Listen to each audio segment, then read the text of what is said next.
Happy Father's Day to all the amazing fathers out there. And also happy Father's Day to mothers who also, have taken the role of being both fathers and mothers at the same time. We wish you well, and we hope all your efforts, will be appreciated. Yeah, so happy Father's Day, once again. Um, I'm always looking forward to happy. I'm always looking forward, to Father's Day. I don't know about you. The celebration of Father's Day is always received with mixed feelings, especially considering the pomp and the fuss, surrounding, I would say, Mother's Day celebration. And the problem is, why is Father's Day so painful for a lot of people? And why is the place of a father so despised? So, tonight we are going to unpack these complications, of our present and past relationships with our father. And in so doing, we'll pave the way for better relationships and also healthy relationships with our fathers. And to do so, with me tonight on the interview or on the inside view, to help us dissect this all important topic, I have with me here a seasoned minister of the gospel, a seasoned counselor, a faithful husband, an awesome father, a researcher, and a sought after conference speaker, and a prolific author. He is also the founder of Keeper's House Chapel International, which is a fast growing and thriving ministry in Ghana with several branches in Accra, Takoradi, and Finland. He also has a master's degree in guidance and counseling from the University of Cape Coast and is currently pursuing a PhD in migration studies from the University of Ghana, Lagos. He has authored 4 great books called Destiny Helpers, The Beauty of Favor, The Light of Favor, and Sexual Disasters. He is also married to Reverend Aubyn and is a father to 4 children. Viewers, please help me welcome Reverend Francis Williams Aubyn. Pastor, welcome to the Inside View. Thank you so much, Nana. It's a pleasure to be with you and your viewers. Happy Father's Day to all men and fathers around the world. Thank you. Wow. let me share this link with you so that you can share it with your viewers as well online. So just give me a minute. But in so doing, whilst I'm just sharing this link, I would just urge anyone watching us to please share and also invite as many fathers and also mothers as well, because we all have sons. So this interview might be helpful for all of us, and we are going to, through this discussion, I know that hearts will be healed, and there will be a lot of reconciliations done. So please come and be a part of this interview. Thank you. Pastor,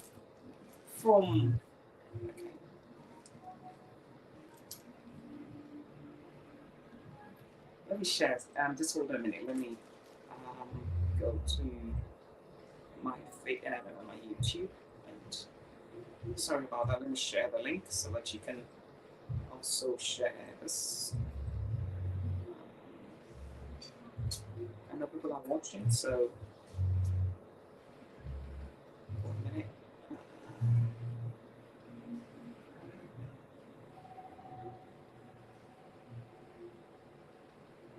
Anyone watching us, can watch us live from Facebook and also on the Inside View with Nana, and also on my YouTube as well, the Inside View with Nana again. Yeah, so we are live there. Go to Facebook as well, and, just for viewers also to, we don't want anyone to miss out on this important topic tonight.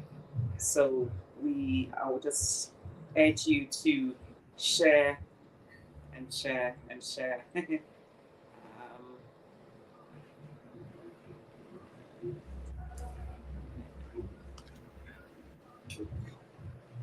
Hi, Nana is on Facebook as well.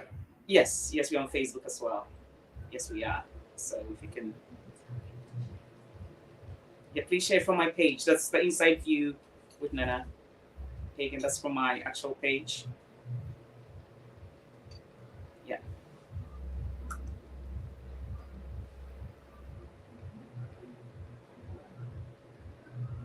The inside view with Nana. Yes, on Facebook.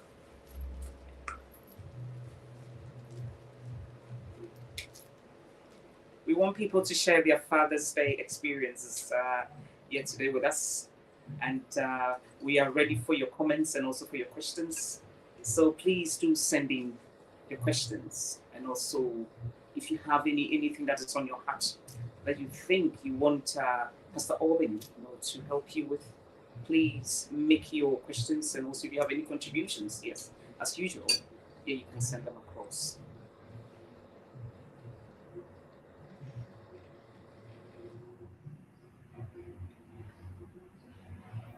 And I'm ready for you. Okay, that's fine. Thank you.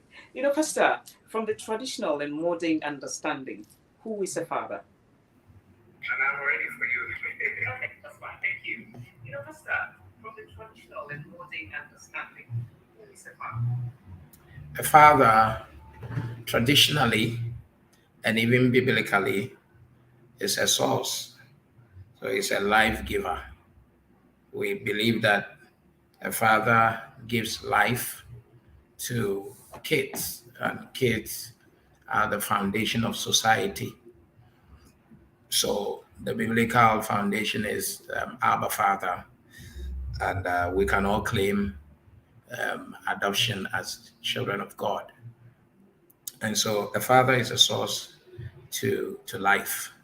And then again, a father is also seen as a provider, one who provides for the family, which made up of children, both biological and non-biological children, and then sometimes a spouse, and then even siblings. We also have a father being someone um, who has the honors to correct or to discipline. Hebrews talks about the fact that them that he loves, he disciplines and then he corrects his sons. So a father is a disciplinarian. That means that the character of society is basically formed by the character of fathers. And then also a father brings healing or is a healer in the Bible, which is basically my foundation for many things. And then maybe also from my um, counseling practice, a father is one who brings healing to kids. If you look at Jairus, if you look at the man also in Mark chapter 9 who sent his child who was deaf and dumb and was falling into fire, water, foaming, being epileptic, is a father that took the child to Jesus for healing. So this is how we have conceptualized fathering or who a father is. Um, so up until this point, um, it's been quite simplistic to understand who a father is, but it's much, much deeper than that. And so, Nana, the conversation will open up when we start climbing the ladder. I know. So, how important is the place of a father in a child's life? Because you said, father's, duty or the responsibilities be, like all that you said. So, why is the position of a father in the child's life so despised as well? Yeah. Well, the father is very important in a child's life. If you look at a child is a very helpless entity, and will need the care of both a mother and then a father.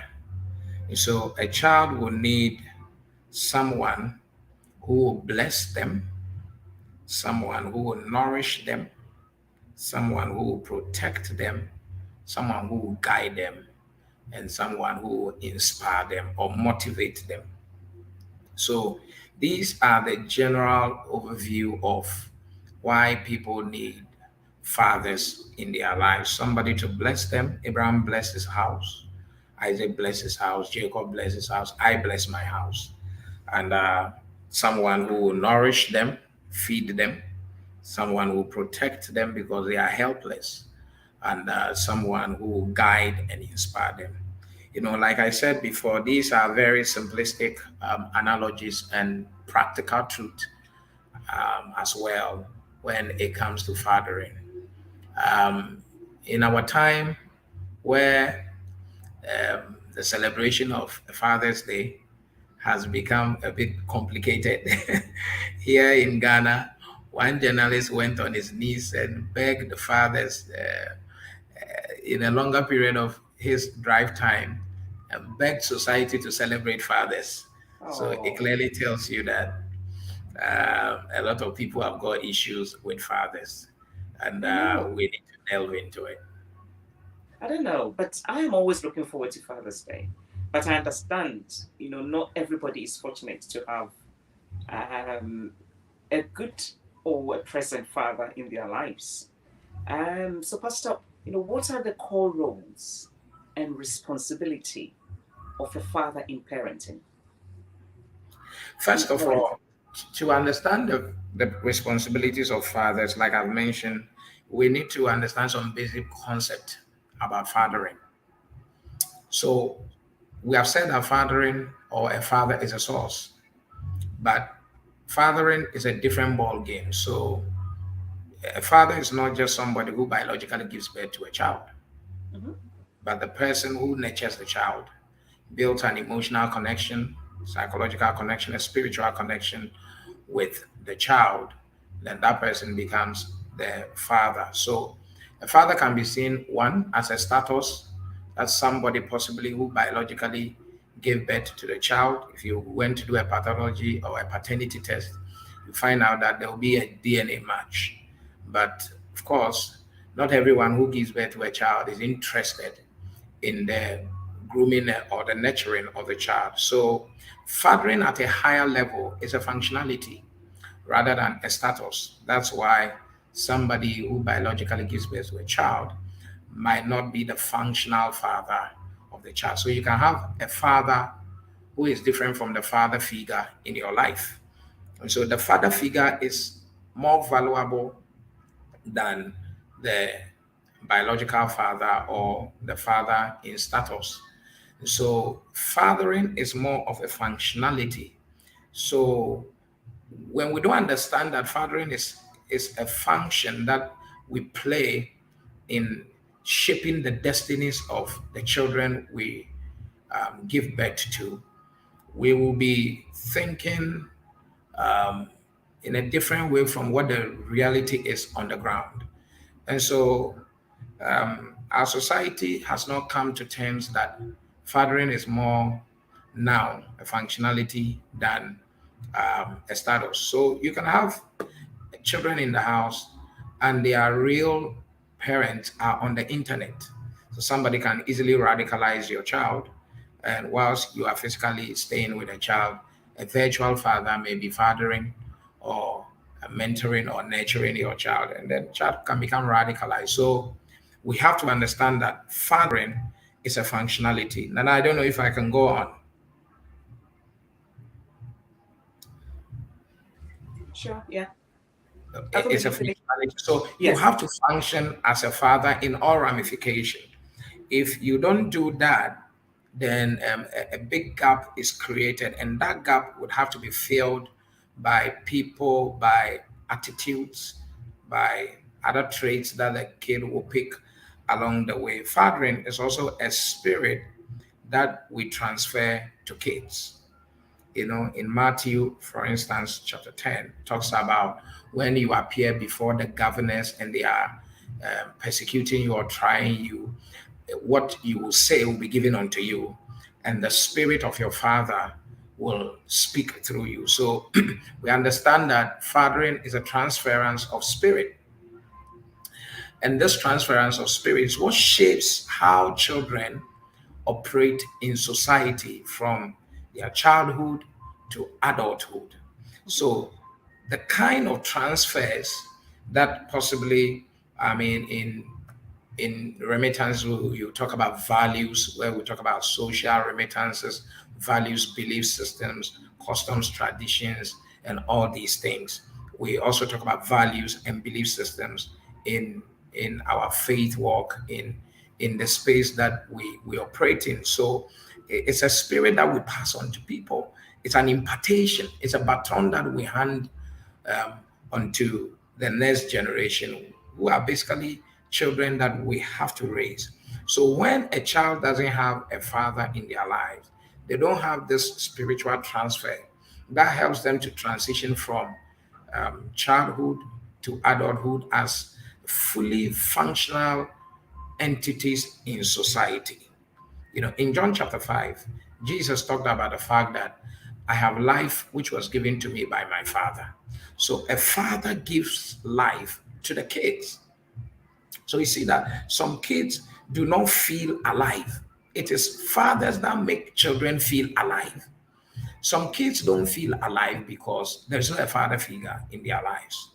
And the things that fathers do around children, some are taught and some are caught. And mostly, these are all important. Those that are taught are important. So a father is a teacher. Jesus talks about the fact that everything I'm doing was taught me by my father. And there are some that are caught. Then you find out and you realize that there are some antics you have that were not taught you by your mom or dad. You just caught them by being around them. It's true. Same with your environment. There are friends that you catch things from that you are not deliberately taught or verbally taught, but you just catch them because of association, because of relationship.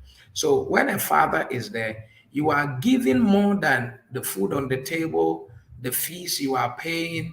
You are giving more than a physical nature of a human being. You are nurturing emotionally, you are nurturing spiritually, and you are nurturing bodily. So a father is a spirit. So most children feel lifeless, without a father figure in their lives. That's why sometimes, no matter how you try to put a child right, they still feel that lifelessness, because it is this life that fathers gives that gives children the authority to go into hostile environment, markets, educational spaces, to function the way they are supposed to function because they have some strong backing of a spirit backing them or life that they have received before they even entered into the hostile environment is so important. For instance, part of the spirit is that Jesus said, I see my father work, therefore I work. It's a spirit you catch. You catch idleness from your father, you catch industry also from your father. So when a child says, I work because I see my father work, that means that, for instance, in the house, if a child sees the father working by beating the mother, it's likely going to work by beating a girl. They just work what they see, they copy what they see. So if a father also is idle, doesn't want to work, a child grows up and there's a vacuum created in the child because what they see is what they do.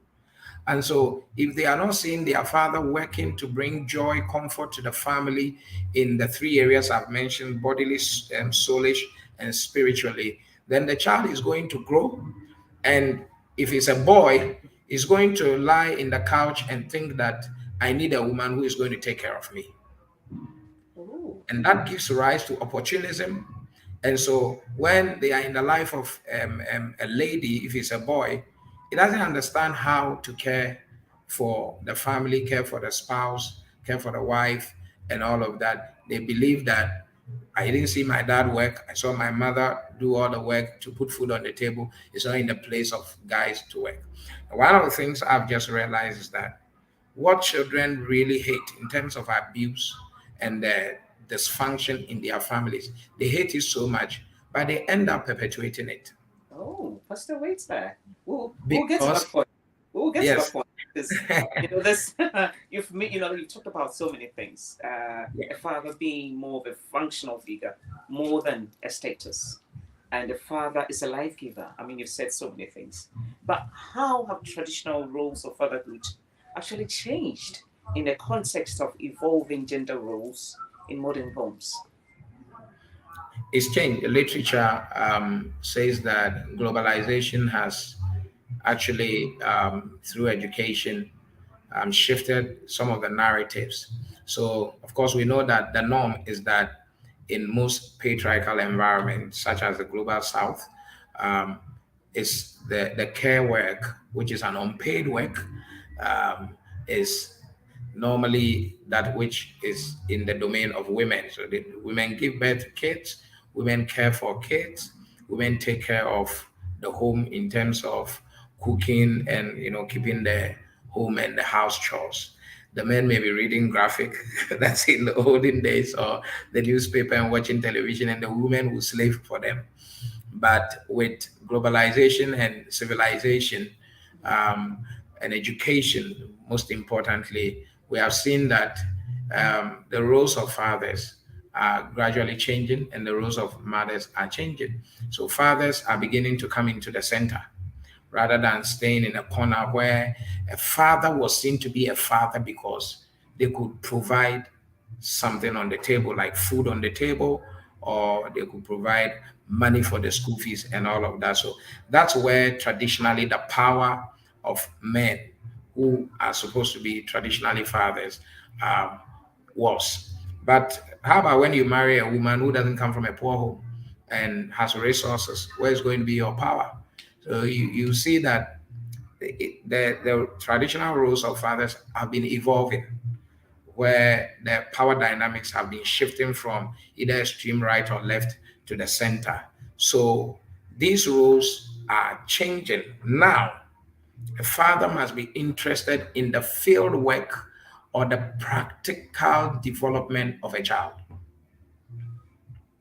A father must lay down whatever status they have, you know, and identify with children, groom them, lead them, direct them, Mhm. inspire them to become what they are born to be. And so you can see that the roles are gradually shifting. Education is one reason, and modernity or globalization is also, of course, where you are in the UK, you can see that the roles have really shifted. Oh yeah. These days, you see you see fathers carrying children in front of them like a kangaroo, right?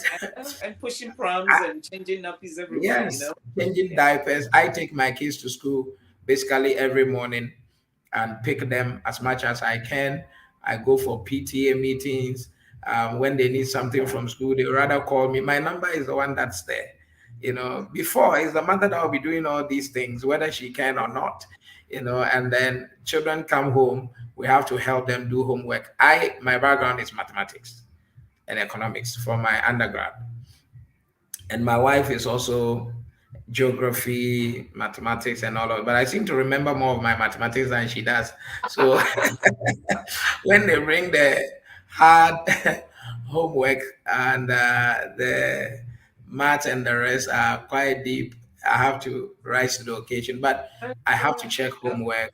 I have to ensure that we answer to the emails from the school, and even how we agree on how our family should be run.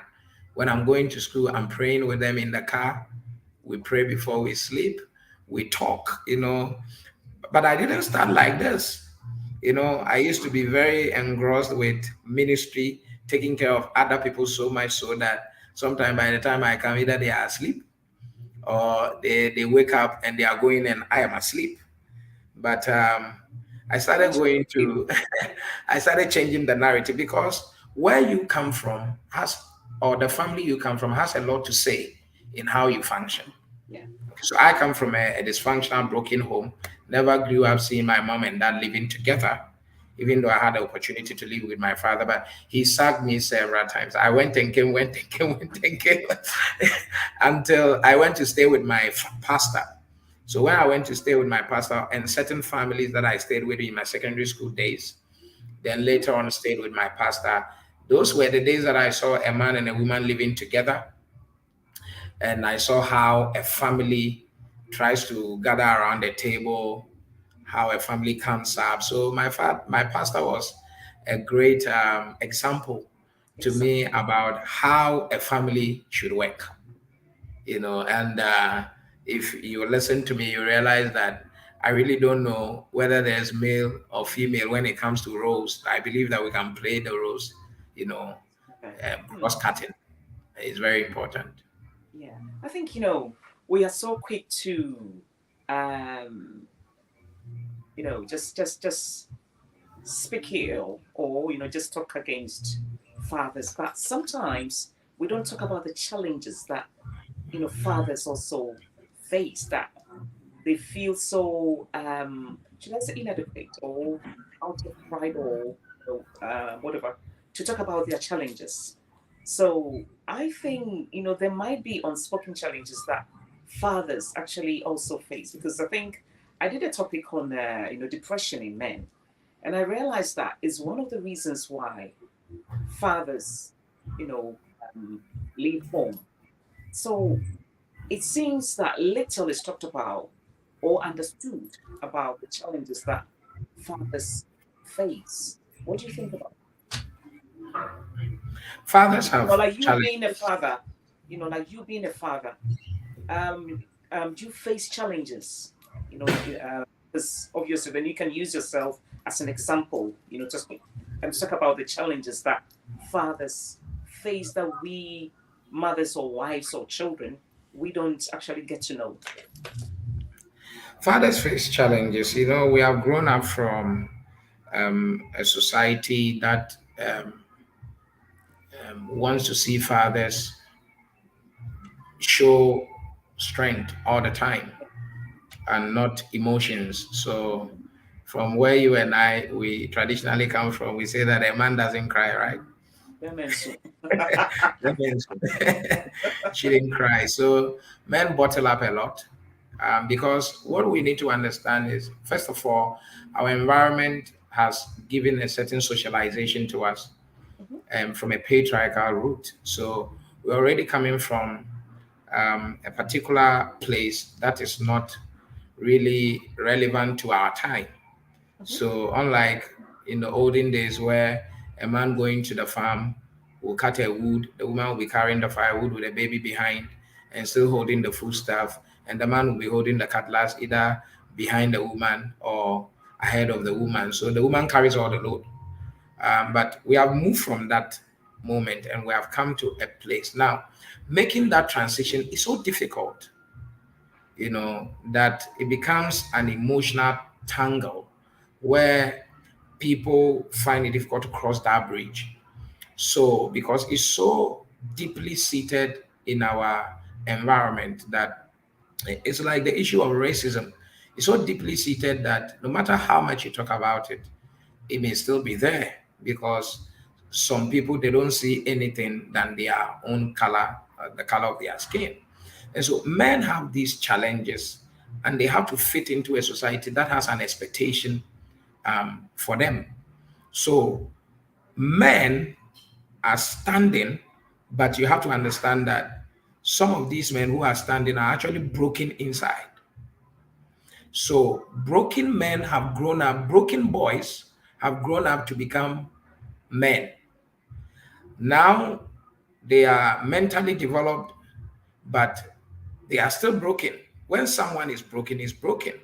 And until that brokenness is sorted, they may be standing, naturally standing, but emotionally they are broken. And when people are broken and they are not mended, it's just a matter of time. When pressure mounts, you will see their brokenness. And mostly the brokenness has to do with a psychological or an emotional issue that just passes on. Sometimes it is suppressed, sometimes it is ignored, and all of that. But what it means over time is that men are emotionally sometimes unstable from their nurturing, and because emotions are not intelligent, please, Nana, this one is important to me. Wow. Emotions are not always intelligent. That is Emotions are why not always they are intelligent. not Okay. always intelligent. Mm, that's very And good. emotions destroy more than demons do. Wow. So when Satan sees that someone is very sensitive and emotional, Mm-hmm. he doesn't bother himself because you just have to push the person and he will be just manifesting everywhere.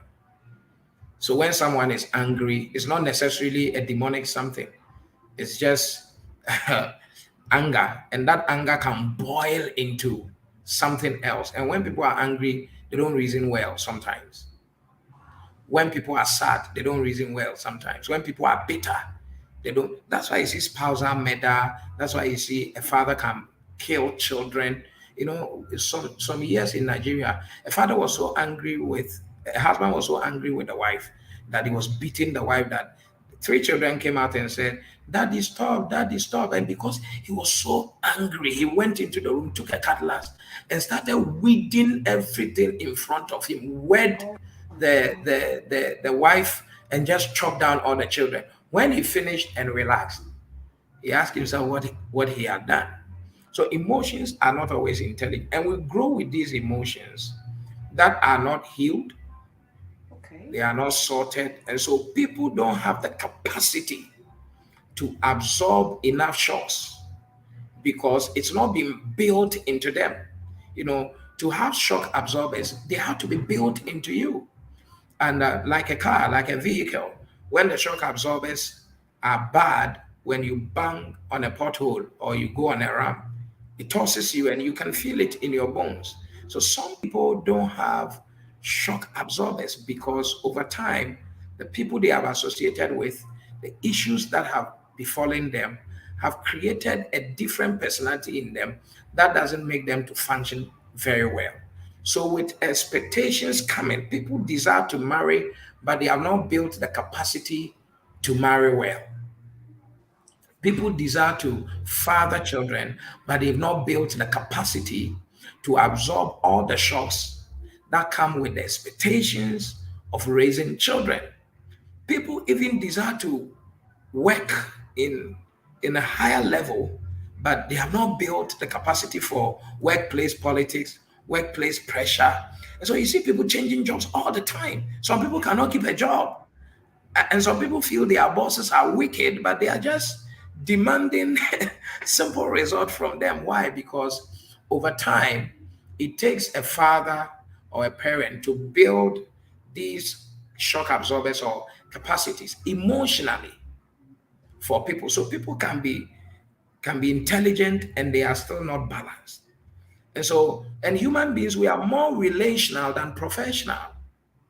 So when someone can rise on the ladder, become a CEO, become a manager, is a father, but if their relational space is not good, it's going to tell on how they treat people, including the people from home. So there are expectations that we don't have the emotional capacity to handle. So most men are depressed because research has said that men really don't verbalize a lot. Yeah. They try to logicalize Yeah. a lot more. Women are always freeing this Mm. thing. So you see that the suicide rate between men and women is very high on the side of men because naturally men cannot contain pain, cannot contain pressure. So Mhm. that I always say that when we are coming back again, I will not come as a woman because I've been in the labor room 4 times, and boy, It's too I'm much. not coming as a woman. No, no, no, no. That's why it's a major error for any man to abuse a woman because what women go through, the emotional changes in pregnancy up to delivery, I don't think any man has the capacity to withstand that. But generally, men are solution givers. So when they are not having solution, it bites them back. And And not having a solution does not mean there is no solution. Sometimes you simply don't have the wherewithal to scale up to the realm where you'll be able to creatively come up with a solution. And that solution may be as a result of the kind of people you are associated with or the environment you find yourself in. So different things play, and men become very depressed. Men sometimes withdraw. I think more men are showing mood swings than women now. We have overtaken the women in mood swings, and, because men cannot contain pain. So, expectation.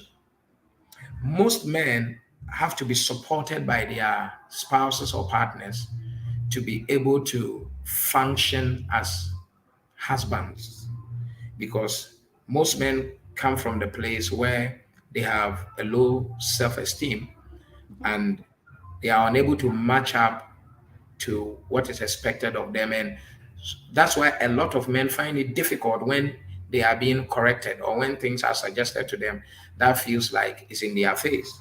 Exactly. Because many people did not have fathers who themselves were very balanced to raise them. So when you correct a man, it feels like you are trying to control, Yeah. and they will always try to fight. Mm. But for the people who have good self-esteem, they take it and it improves them. So expectation really is great for men. Again, for a woman, the issue has to do with relationship. The Bible talks about Eve. He said, "Your desire shall be your husband." But the man was created to focus on the garden, the work. So for a lot of men, when work is not going well, nothing is going well. And for a lot of women, when relationship is not going well, no matter whatever is going well, they don't feel, some don't feel satisfied. So because a woman has a lot of love that they want to pour on a man, and a man has a lot of um, drive to maintain a garden, grow a garden. So you see that most of the times, whereas the woman is pursuing the man for love, the man is pursuing success from the garden or the work. And so they are looking in different directions. So it takes men a lot to have a reverse gear to look back and come and see that I have a woman, I have a family behind. Because they're always looking at the garden. That's what is ahead of them, the job, the work. My money comes from here. I have to work, because men feel powerless when they don't have resources. Yeah. And women also, it's not the issue of resources, it's more of the issue of love. Rough, yeah. So husbands have to love their wife, and the woman is focusing on the man. So most women, their battle has to do, their true rivalry is the job of the husband, because they feel that that's what takes love away from them. So for a woman to get the attention of a man or get the love, sometimes you have to come behind the man and come and pick the apple with the man so that the man can see you with the apple. But if you continue to stay in the path where you think the man should turn back and look at you, it doesn't come naturally. For instance, when I started my dating my fiancée then, I used to forget the birthday because I never celebrated my own birthday. So I had this PA. I, I had this PA who was just managing me. So um, I will be in maybe Kenya or Nigeria preaching, and he will send me a text that tomorrow is. We used to call my wife international birthday. Oh, I've forgotten. So he will buy a card, he will buy a cake or something, and they will go and present that I sent them. It's a surprise, but really, I never remembered. Oh, if you cry. And even when we married, it was continuing until she was on it that look, you have to remember this thing. And so I Wow. have to consciously, you know, rewire to see that unlike where I come from, where birthday you get some mashed yam and egg and you eat. Some people, my wife's dad lives in the UK, has been living there. She has lived there before she came back and we are here. So she is from a Better home where mind. birthday is a big deal. For me, it's not a big deal, you know. So one time I remember it was her birthday and I was sitting by the computer. I was working, writing a book and all of that. And boy, when I went to the room, lights were off. I tried to resuscitate this collapsed lady. She won't come alive. And then I had to take time to dig and dig. It's my birthday. Why will you be working? So we don't understand that because we are driven more by work and they are driven more by relationships. So, but it takes that intentionality for a man to say, let me turn back because I have a family who also need me, who needs me. And then the woman also has to understand that a man cannot function properly when he doesn't have something meaningful doing. And so the woman has to also come into the picture. That's why you see some pastors who say their wives are witches because they are not supportive. It's not that they are witches. They don't understand that to get the love of the man, sometimes you have to be part of what they like. Like, And it can be a job, it can be sport they like, and you have to develop the interest. So these are some of the issues men have. A lot of men standing are broken men. wow. Do you know what? I'm so happy, and also I've got, my respect for you has actually gone. So high because you are using yourself as an example, and you are telling us that you've been so intentional. You had problems, initially, but then you had to sit down and actually work your relationship out. And you've also actually also said that like emotions are always not intelligent. I just want us to digress a little bit because I know you to be a counselor as well. What do you look out for in men when, let's say a woman and a man actually come before you, for counseling in terms of the anger issues? How do you advise a woman? You see that this man is not emotionally not balanced. What can you do, or what kind of advice do you, in a way, sometimes give to such women? Because you can foresee or foretell that this relationship might not actually stand the test of time.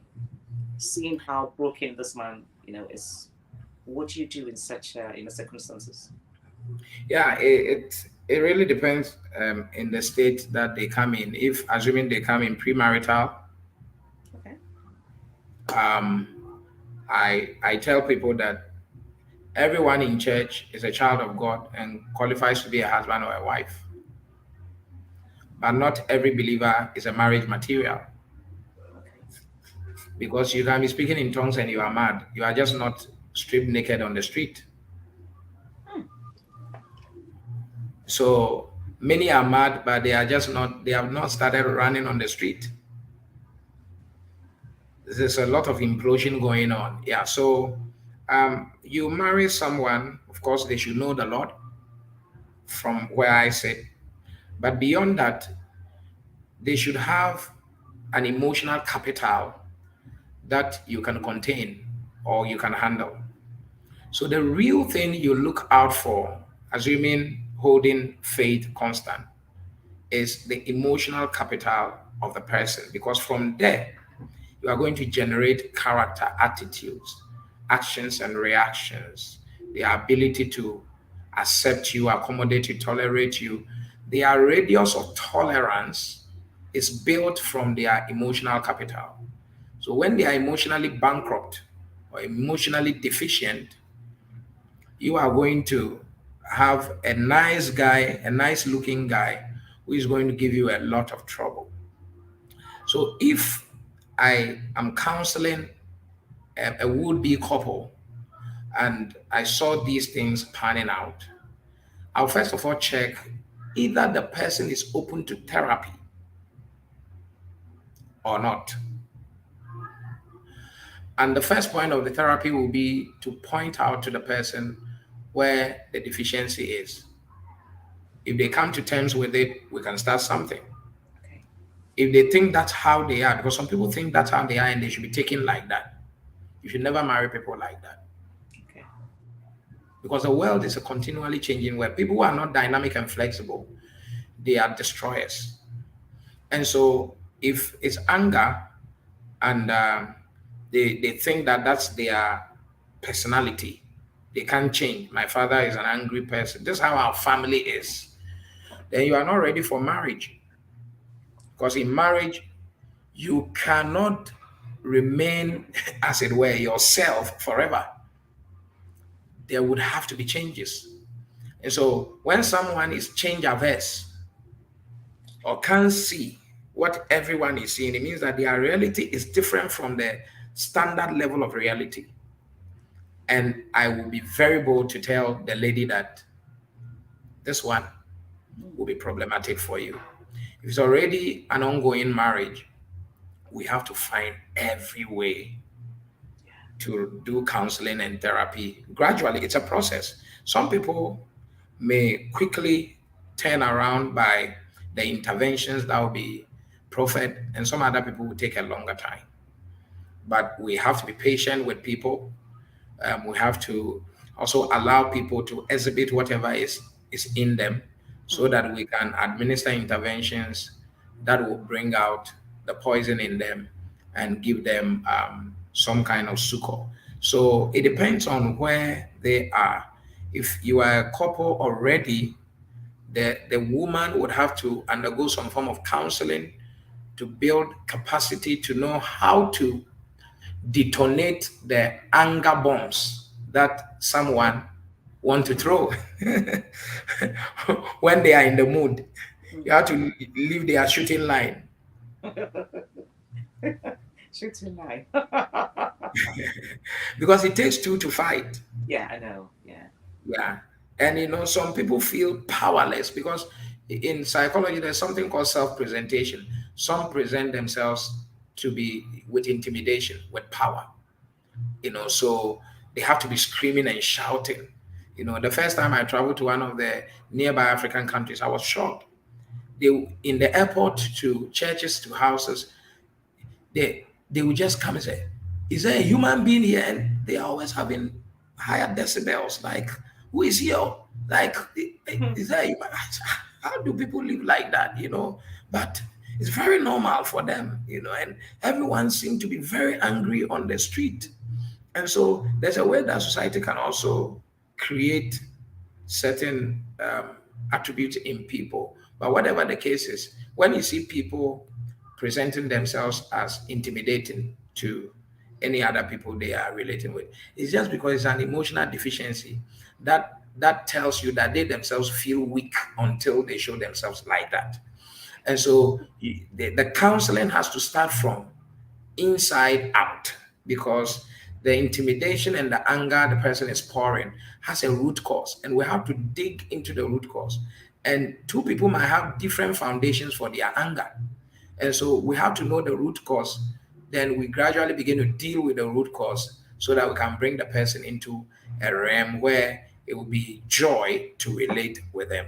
So, of course, anger management, bitterness, and all of that, there are several interventions one could offer to people, but the willingness to undergo counseling and therapy should be there.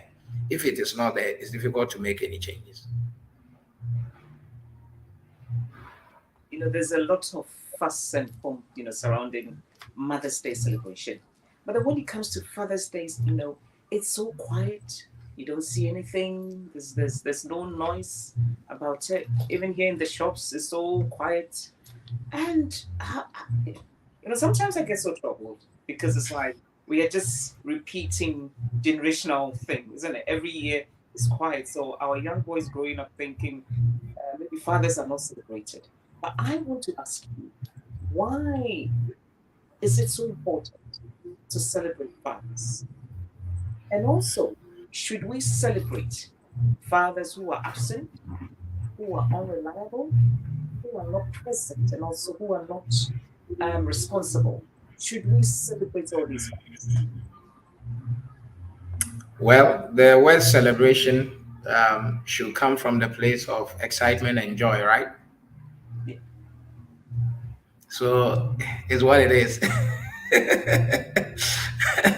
If someone has been irresponsible, has not been part of your life, it depends on what you can handle or not handle. The position of the Bible is clear. that children should honor their mother and father Yes. so that it will be well with them and that their days will be long. But we will come to that. I believe there are several reasons why Mother's Day has a buzz, while Father's Day doesn't have that much buzz as compared to that of Mother's Day. First of all, a child is a mother is a child's first love. And you see, in all these celebrations, whether it's Mother's Day or Father's Day, it's children who are supposed to be celebrating. We don't celebrate Wife Day or Husband Day, so it's either children celebrating their mothers or celebrating their fathers. So a child's first love is the mother.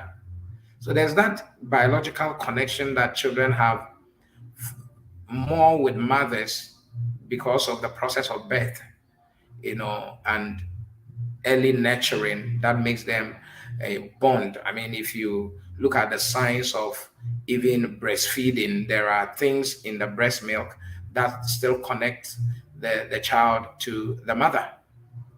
And so biologically, children have a stronger bond with mothers.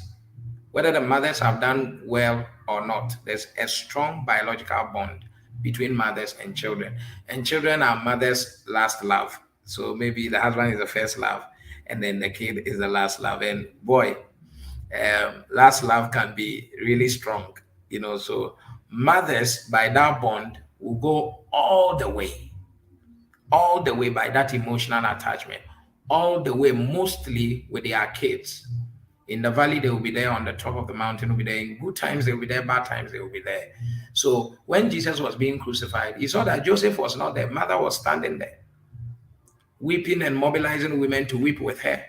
So mothers will always be there.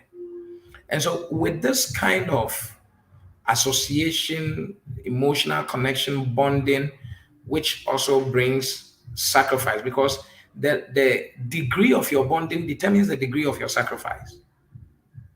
So when someone is not emotionally strongly bonded, they don't have the empathy, or if you like, the sympathy or the emotional affection or effect to rescue you or to go into the pit with you or jump into the pit with you. Most mothers will jump into a danger when fathers are reasoning how they should go about it. Why? Because the bonding is like, my baby is dying. They carried the baby 9 months.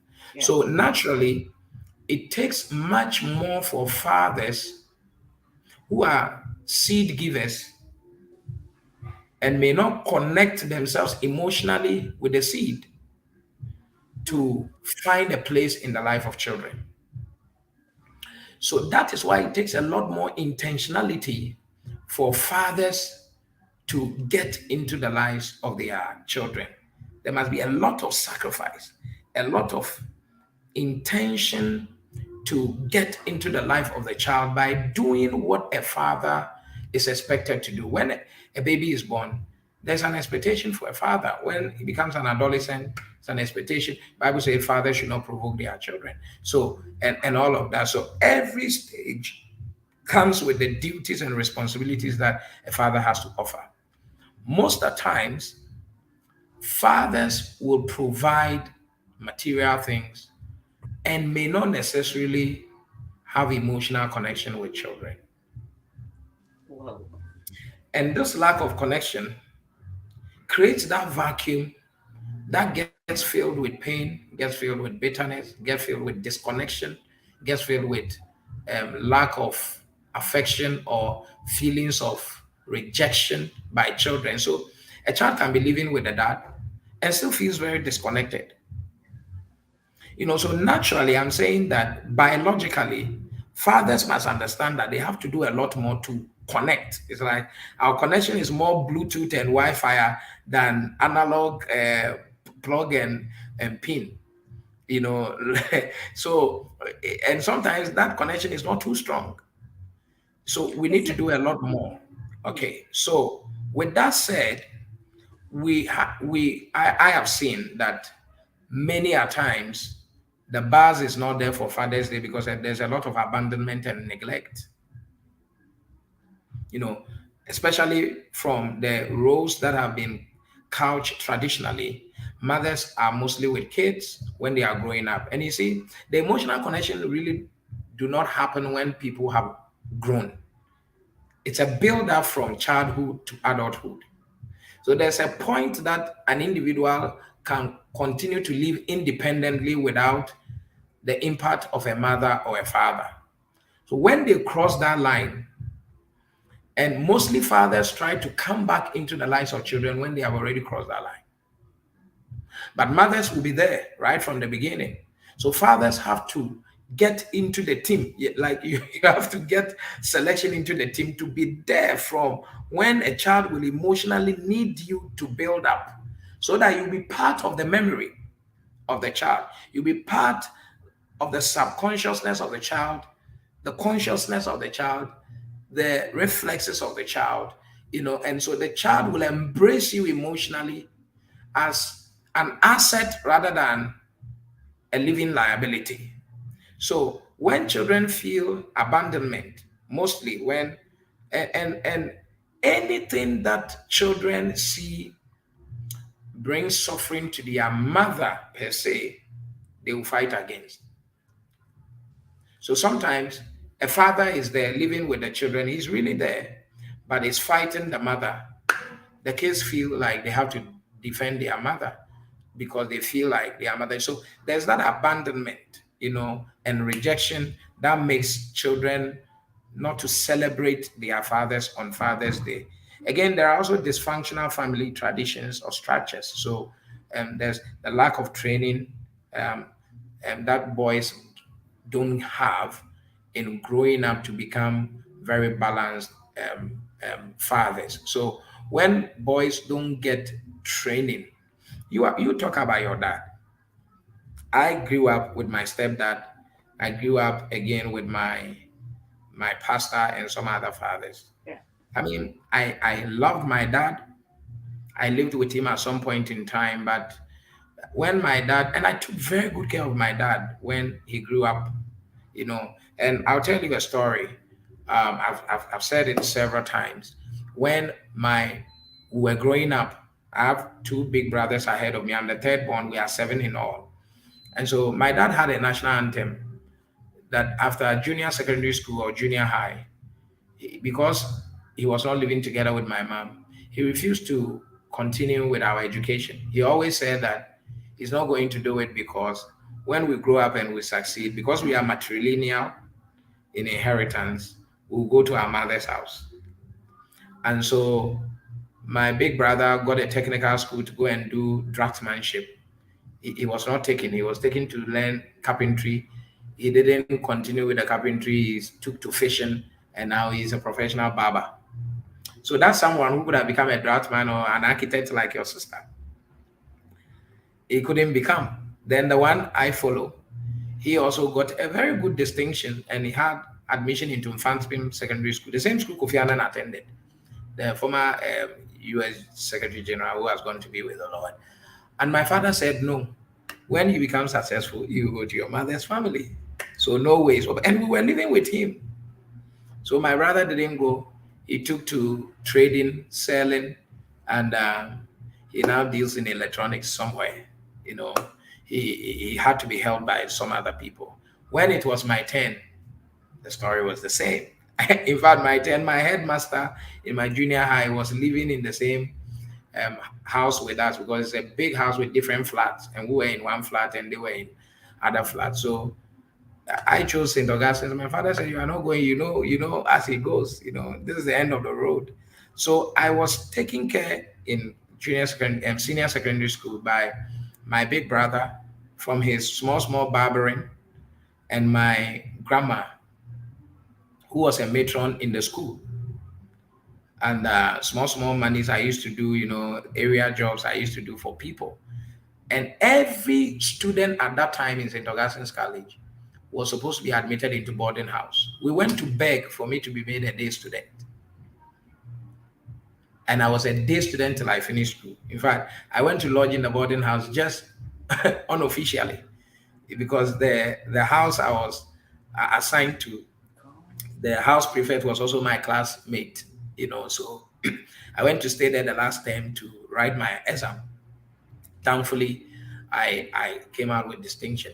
Now, so these are some of the things that will make, so you'll be there. Your father is not particularly in your life through your educational block. And these are the things society has told us that will make somebody become someone or Mhm. have value in the course of time. So that kind of abandonment, makes people not to have a buzz. But possibly because I knew the Lord and had Christian principles, I had to embrace my father by using certain divine principles to console myself. And I will share some. I will share some before we go. And so that is there. So my father didn't nurture me. It's my pastor and some other people that I stayed with who nurtured me to become what possibly I am now. So by the help of these other people. So when my dad was there, I did my best because I was a Christian. I was already preaching big time. So I knew what I should do. Indeed, my two big brothers were fighting my father all the time until I said, hey, guys, because of course, even though I was younger, they took me as the head of the family because I'm a priest. And so I said, hey, we can't do that. We have to. So that's how they put down their guns.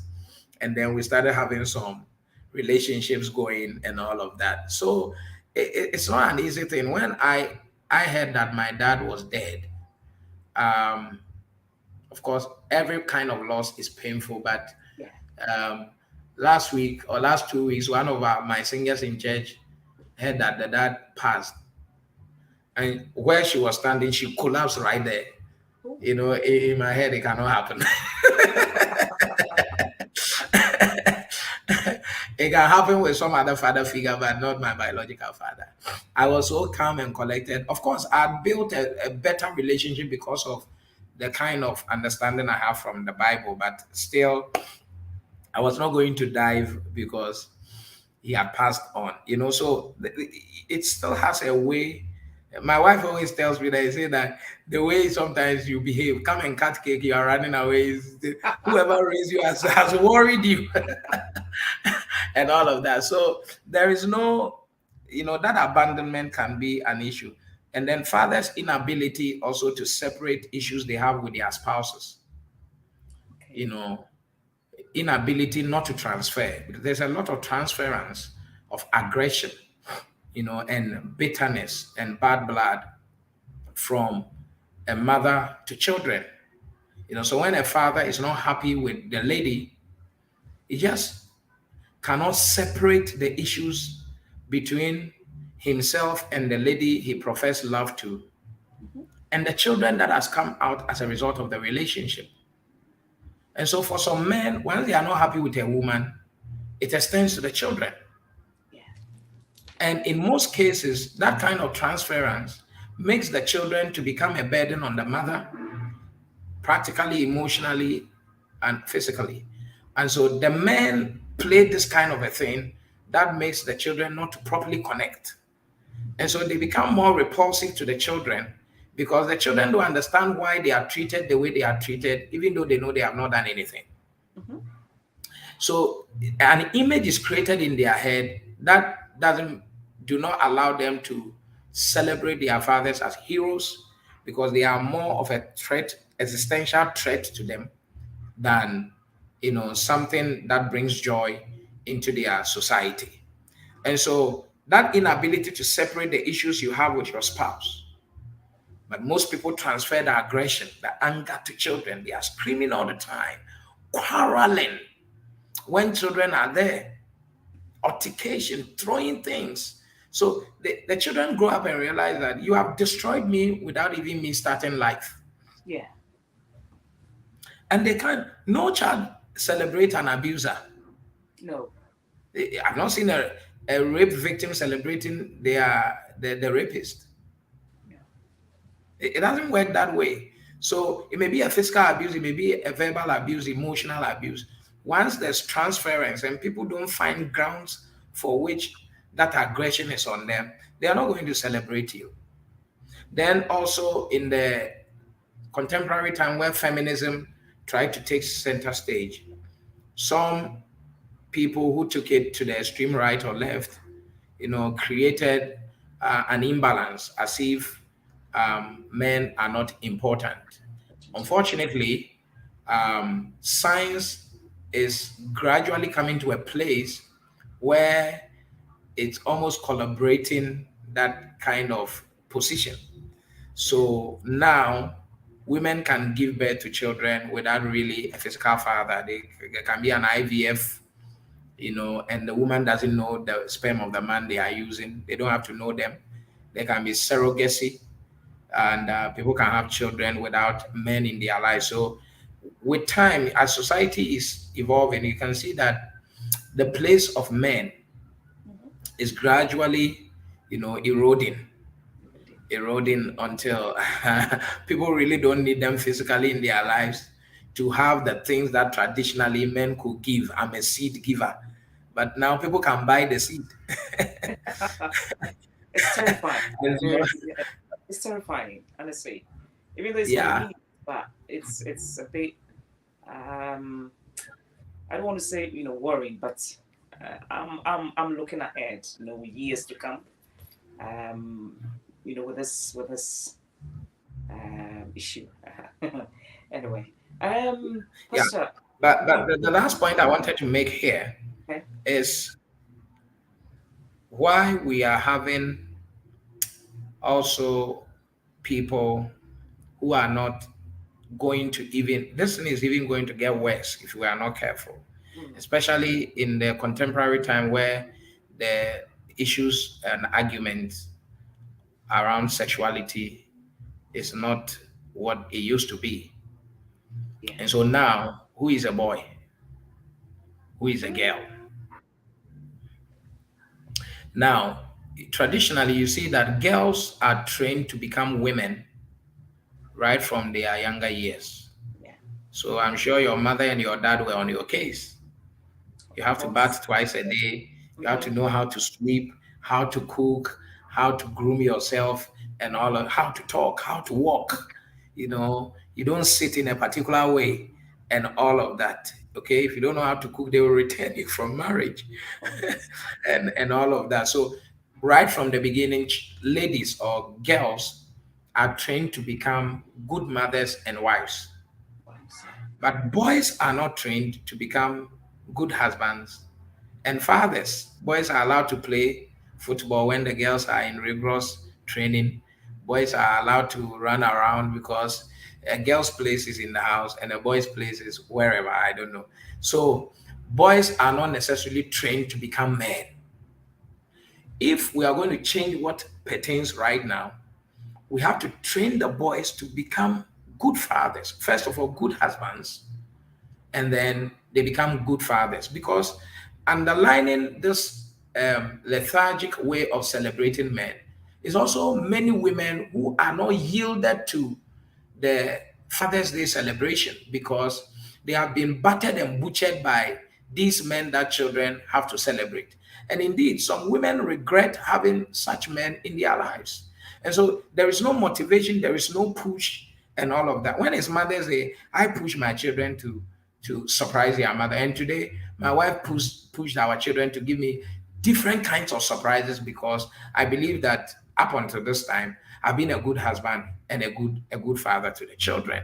So now, with sexuality not firmly defined, question now is if we are going to change this particular narrative of um, low bars in celebration of men, how do we locate the candidates who are supposed to become men, Wow. who are supposed to become husbands in the future or fathers in the future? How do we catch them young to train them? Because at the moment, the the sexuality argument is telling us that we can't tell who a boy is or a girl is Mm-hmm. based on their birth. So we have to wait for them to grow. Then, based on how they feel, the individual will say, I feel more like a boy Oh boy. or like a girl. Mm-hmm. So, if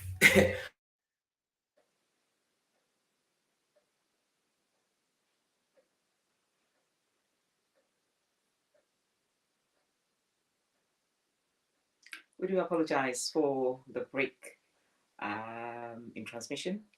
Um, well, we just resolve this quickly as soon as possible. I think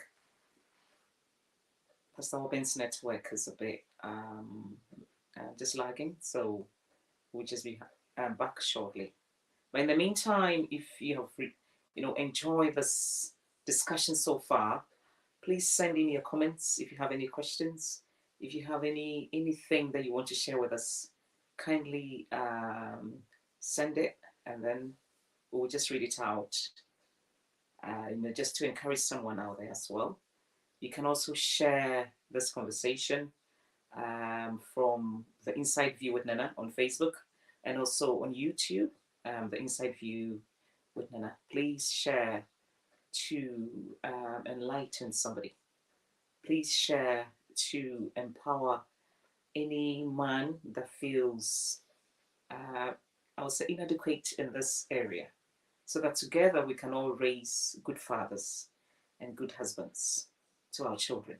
So please continue to share, continue to join in this discussion.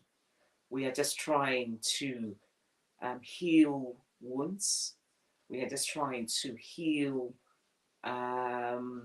hearts, broken hearts, people who do not want to hear about fathers, who that children who do not even want to hear about the word father. We're just discussing ways that we can, heal all these broken hearts, and just to bring fathers back, onto the map. Because at the moment, Father's Day celebration brings a lot of, I'll say, hurt to a lot of people. And we are gradually seeing that the place of a father is being despised. And this can't go on. This generational thing cannot go on. So that's why I took it upon myself to talk about the hurts, healing the hurts of people, like in order to pave the way for better relationships with fathers, and also to make sure that we have better homes for our children to thrive in. Pastor, welcome back. Thank you so much.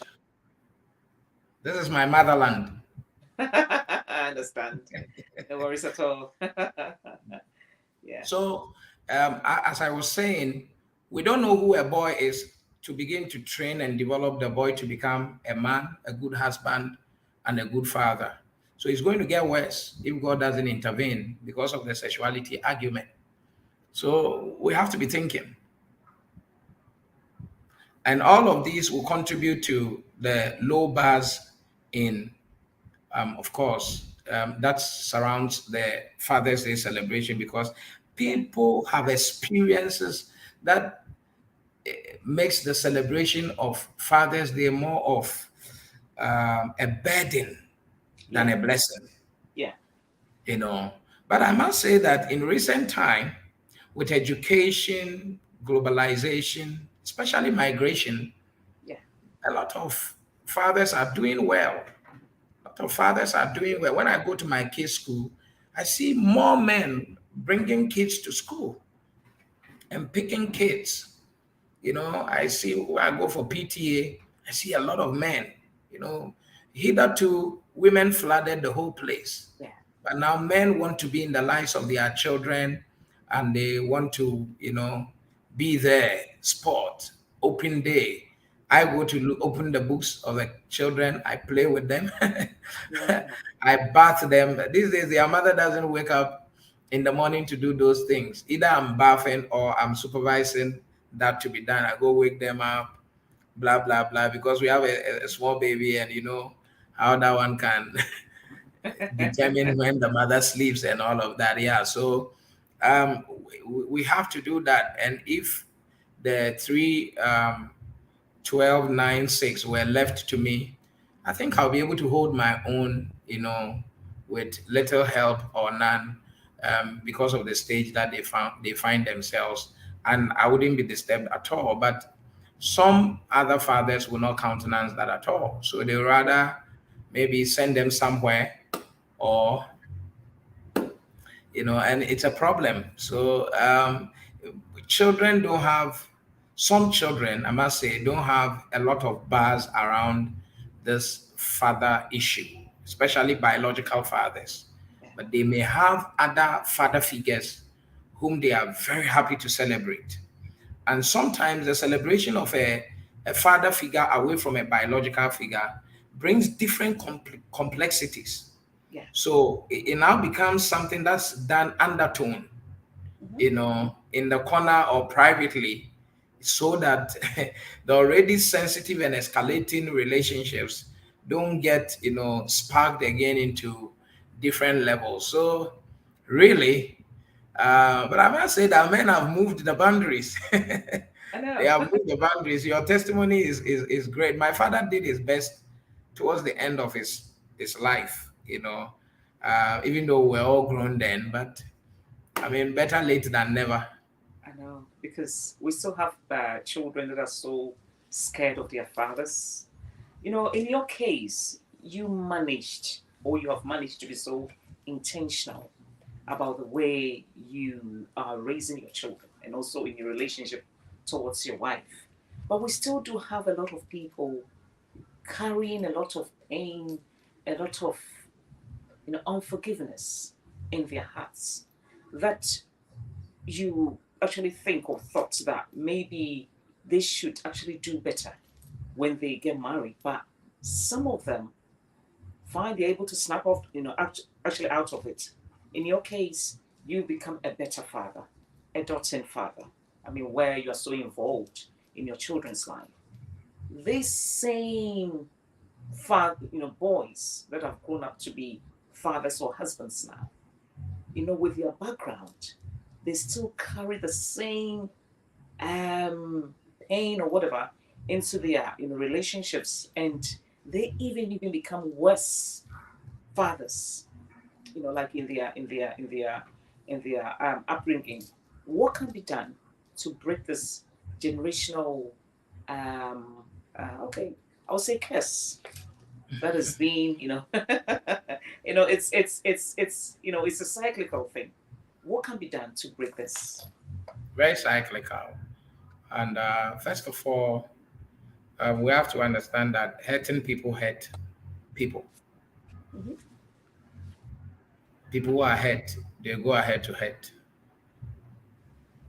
And what people, the abuses people are exposed to, and they so hate, if they don't deal with it and heal, they will perpetuate it to the next person they meet.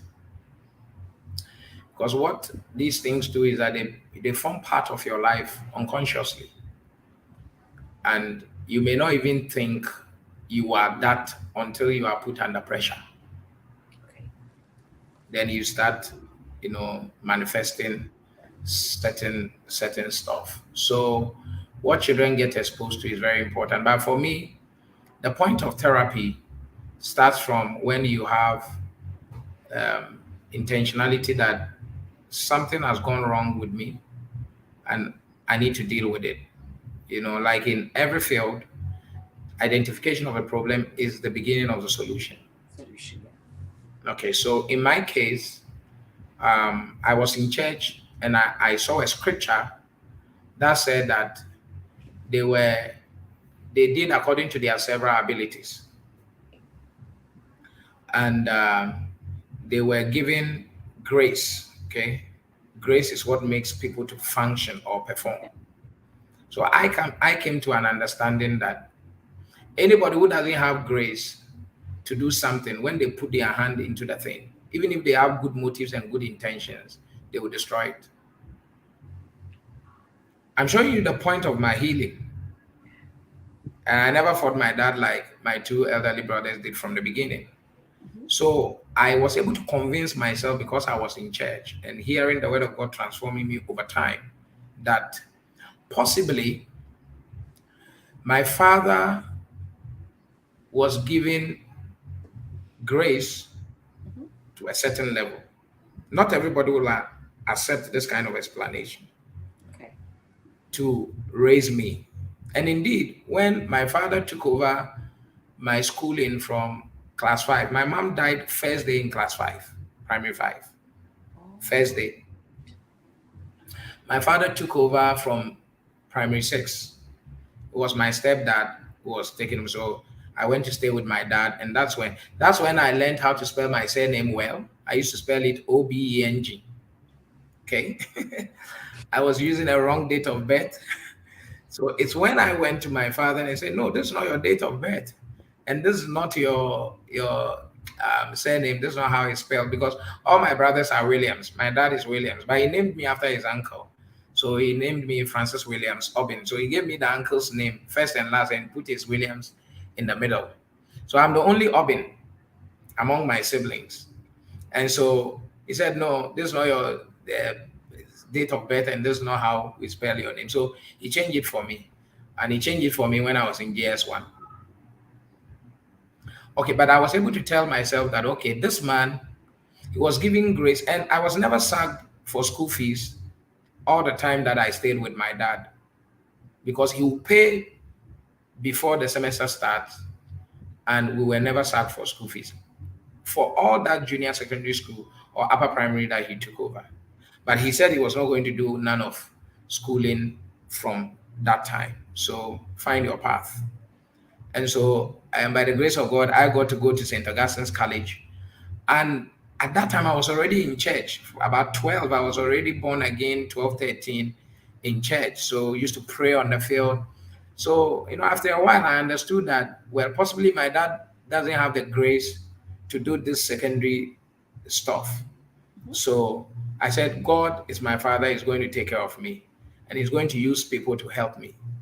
And I said to myself that peradventure, if my father, who has not been given grace to educate me in the secondary school, try by desire, by motive, by good intention to put his hand into my education, it might be the reason why I will be destroyed. And indeed, I saw my mates who had good parents give them money and they use the money for drugs. They brought them provisions and they traded it for something. They did wildlife and all of that. So sometimes it's neither whether your parents are there or not. You have to come to that place of divine arrangement that, well, maybe resources were withdrawn from me to keep me in line. And in my life, I've seen adversity turn to opportunities, you know, and shape me in a way that maybe resources and the availability couldn't have shaped me. So I told myself that maybe my father didn't have the grace. And I thank God that he was, in quotes, spiritual enough not to involve himself in my secondary training because possibly he giving me money and supporting me. And maybe if I had gone to the boarding house, I would have become a very bad boy. Can't tell. What I had, I made do with it, and God was faithful to take me through. So this was the foundation that did not allow me to be bitter. I believe that when God brings you to the world, your father and mother should do their best to take care of you. I'm addressing the victims. I'm not even addressing the fathers. There's a way to speak to the fathers who have not been, you know, part of their children and done well. But now that you feel like you are a victim, how do you come out? You need to get to that point where you resolve that you are here because God wants you to be here. One of the ways that Jesus forgave all humanity and Stephen forgave all humanity when Stephen was being stoned is that he raised a divine excuse for the people who were stoning him. That is Stephen. He said, "Father, forgive them, for they don't know what they are doing." Jesus said the same thing when he was on the cross. So you need to raise an excuse for a father who was supposed to take care of you to a certain level and didn't come to play.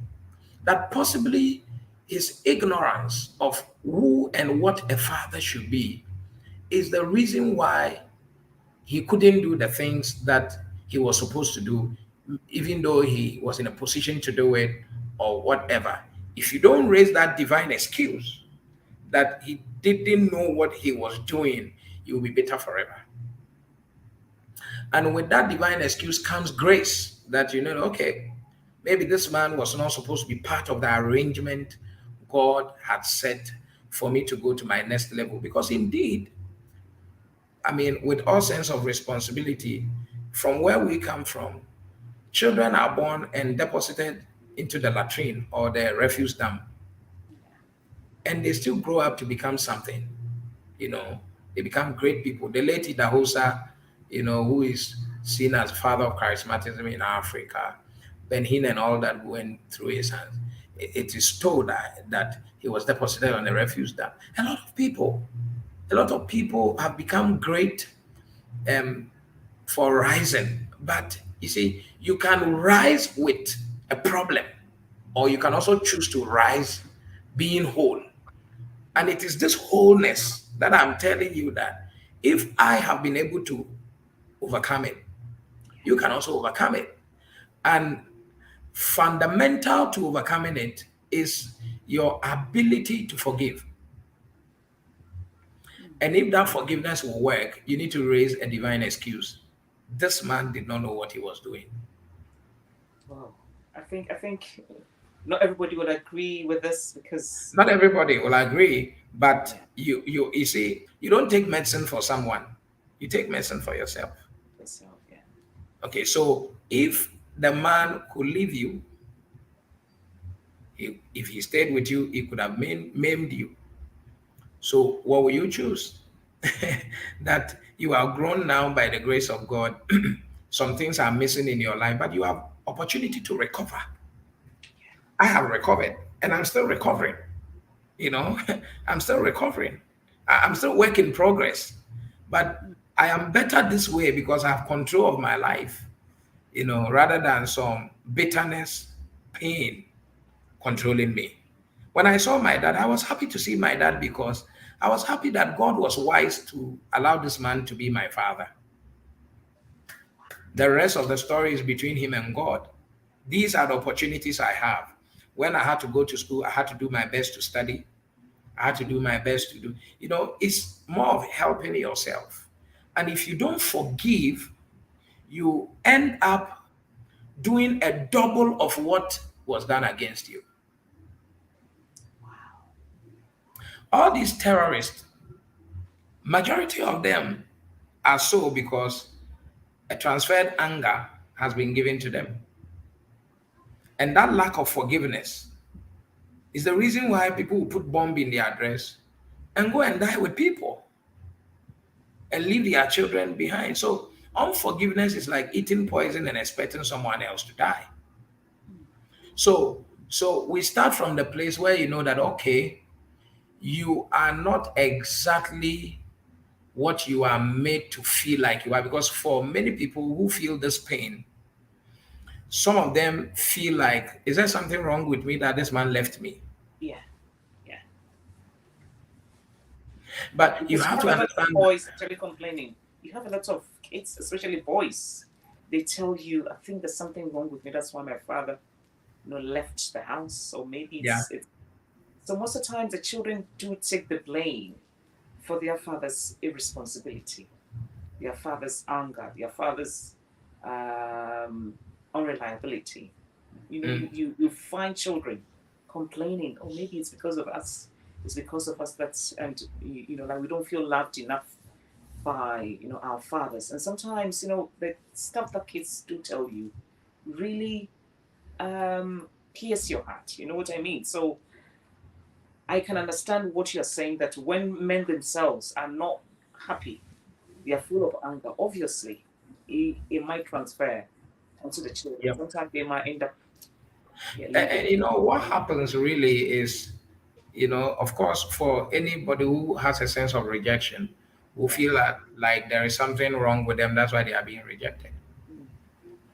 But you go into spaces and people accept you and they are happy to be with you, it tells you that there's nothing wrong with you.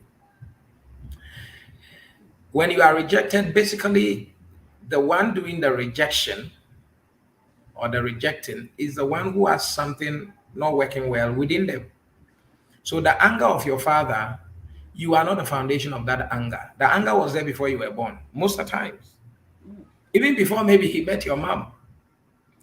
So you couldn't have been the foundation of that anger. But of course, we try to find where the connection is. Whether there's something, maybe I'm not good enough, maybe I was a burden to the man, that's why he left, maybe this or that or that. No. Something just malfunctioned in that father, and that made the father to leave children that he had given birth to. And so it is not about you, it's about them. And for some fathers, you even find out that they have done it to other children away from you. That tells you that even if it was not you and it was someone else, he would have done the same under the same circumstances. So, what I'm saying is that you need to know that if you don't have your father, you can have a father figure in your life. Mhm. Number two, you are not your father. Okay. You are a unique individual on your own. Mhm. You have a different identity. If you stepped out, no one will say you are so and so son, so and so daughter. So you have a purpose on earth. It's very unique, and God wants you to fulfill it. If you focus on that purpose, you realize that since you are not your father, you can carry a poison from the kind of father Mhm. you have. Some things cannot be changed. Some things you don't have control over. You don't have control over your bed, but you Yeah. have control over the life you live. Yeah. And so you have to see yourself as a new creature who has been given opportunity of a new day, and you want to make the best out of the day without carrying extra luggage, because extra luggage attract extra cost, and it can really make you miss your flight. And for Mm. so many people, they miss the flight of their marriage, flight of business, flight of education. Sometimes even your health gets so affected because you are Mhm. carrying extra luggage of pain, bitterness, moodiness. You can't really freely socialize and go out there and be buoyant and all of that. So you need a healing process. And if it's becoming very difficult for you, you need to see a counselor. Wow. You know, I'm so glad that you've made mention, of that point, because many a times, as kids, from the African background, we don't have the requisite opportunity or skill to, engage in dialogue with our parents, where we can ask questions, where we can, express ourselves freely.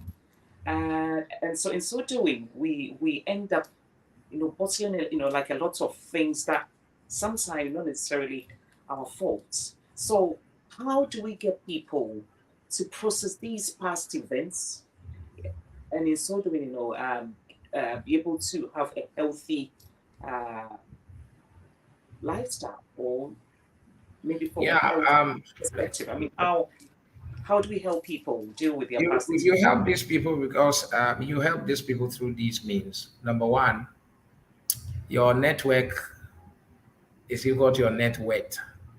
Okay. Kind of people you associate with will have a big say. Most times when people are not happy, they withdraw. But when you are not happy, when you are bitter and all of that, that's the time you should engage. You should engage the right people. Some people don't engage, they either don't engage or they engage the wrong people. First of all, you have to look for successful people. People who have sometimes who either have the skill to help you or have gone through what you are going through, because there's nothing new under the sun. Everything we are seeing is really a repetition of, it's a past question. What you are carrying as a heavy load, someone has carried double that and has dealt with it in a very calm way, and they are very fine. And so you have to understand that this thing that is happening to you has a solution, and there are people there who have the requisite skill and grace to give you that solution. So, first of all, if you're a faith person, I would say that you see your shepherd or your pastor. Most pastors have that requisite skill to help you unpack. Because now the challenge is having a listening ear, someone who will listen to you. And give and be able to assign the right meanings to how you really feel and how you really have conceptualized your reality, and empathize with you, be with you, and walk you through, that patch and bring you out of the valley of the shadow of death. So a pastor who has a good skill set can be a good go-to person. You Okay. can go to a regular secular counselor who has a good track record, and they can be a great counselor to you.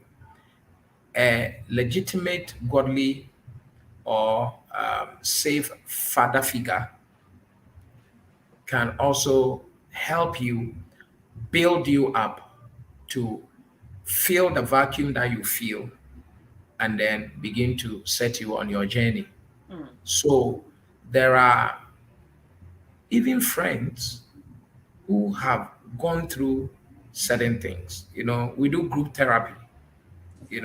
and sometimes we use people that have gone through something to help motivate others to go through. So there are a plethora of examples. Bible says that follow them who through faith and patience have obtained the inheritance. So there are people who are obtainers, and you can follow their example.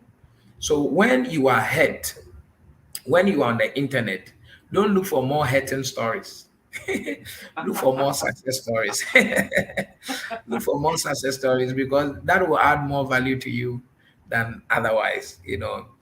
And if you look for more hurting stories, your fear will increase, your pain will increase, your bitterness and your inability to devise solutions will also increase.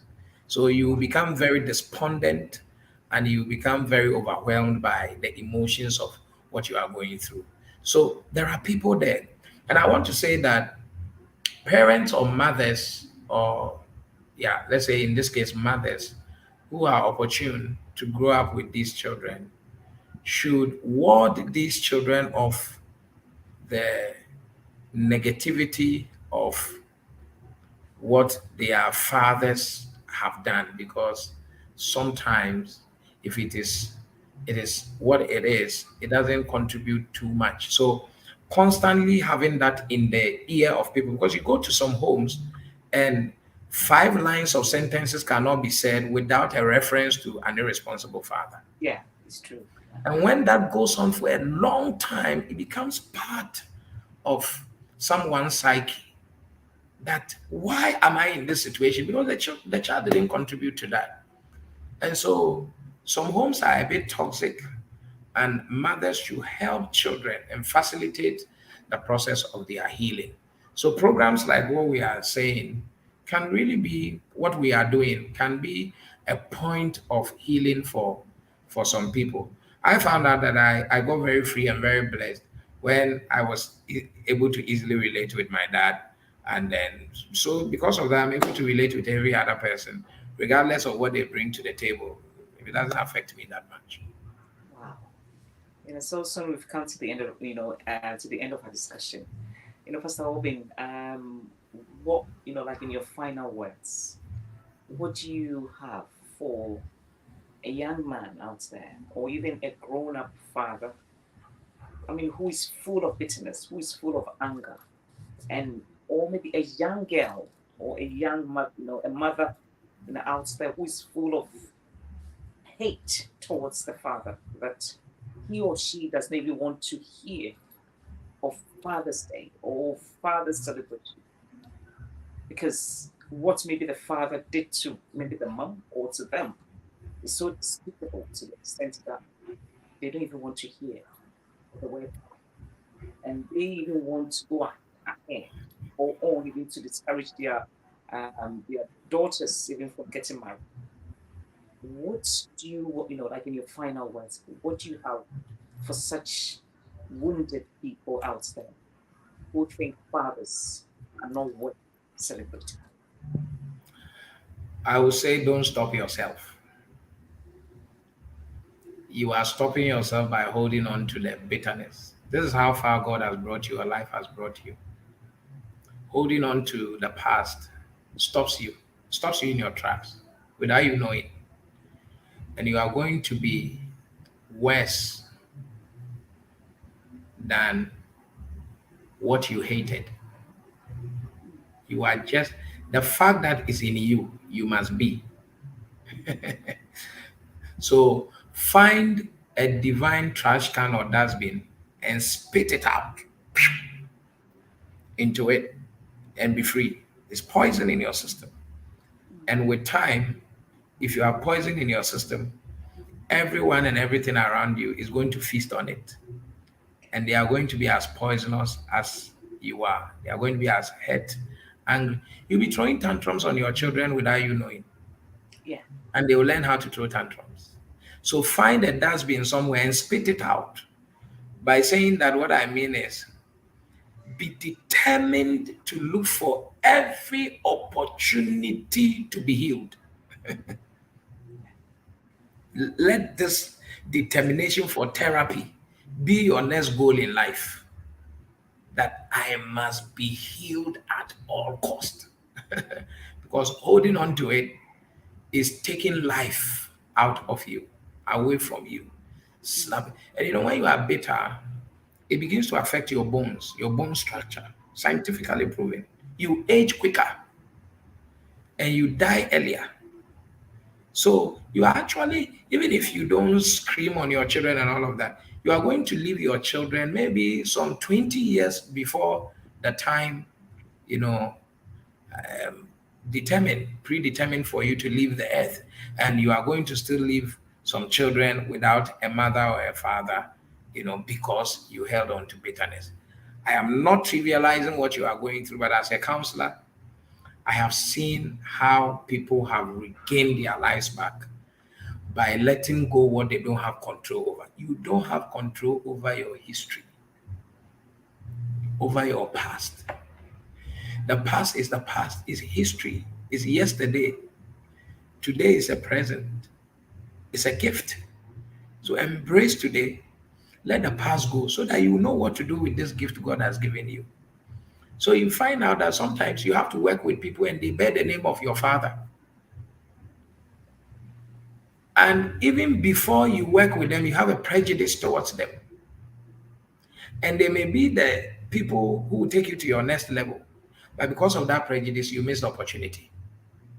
Sometimes you miss an opportunity for a good marriage because you already have signs that point to um, whatever you have encountered before. So spit it out, forgive, let go. There is no well meaning person who will tell you that hold on to your hurts, your pain, and your bitterness because it has any value. They don't have. They don't have value. The only value they have in them are lessons, lessons that you can teach generations and use to help other people to also overcome their challenges. But be one of those overcomers who overcame, like I'm sharing mine that I overcame. You can also overcome, and you will become a resource that other people will use, and you will be much more of a blessing than you are right now. Because at this point, with the bitterness you have, no one is bringing you to talk to a child or to talk to an adult because you have nothing to offer than pain and bitterness. And you are going to produce that in other people. It is your healing that will be a blessing to society. So be determined to be healed. Mm. And there is a possibility, a high possibility for everyone to be healed. And you find out that you'll be way, way, way happier than you are now. Prettier, more handsome, and enjoyable for people to be around you. It's a joy to be free. Nana, thank you for the opportunity. I'm so blessed. I'm so blessed to have you on the show. And tonight, we've been fed to the brim. Mm, I've learned a lot from you. You're talking from a place of maturity and also a place of forgiveness. You chose to be intentional. And today, to anyone watching us that is hurt, that is full of bitterness towards your father, um, we've heard so much tonight. Pastor Aubyn's case was worse, but he chose to forgive and also to be intentional about his life. And today we are all witnessing what he has. become an author of 4 books. He's now pursuing his PhD. I mean, who could have imagined that someone who was, the father, chose not to, just continue his education, but then he pressed on, and in spite of the pain and everything, he has become a success story. So if you're watching us, we are celebrating every father out. We are celebrating you, and also to mothers out there. I would urge you to raise, or like to fathers out there as well. Let us raise our boys just the way we raise our girls, and in so doing, we will raise a generation of strong and stable fathers. So thank you so much for watching, and continue to enjoy your day. Let us continue to enjoy our husbands, our fathers, any fatherly figure in our lives. Let us continue to celebrate them. So thank you so much for your company, and I'll come your way another time. Thank you. First of all, thank you so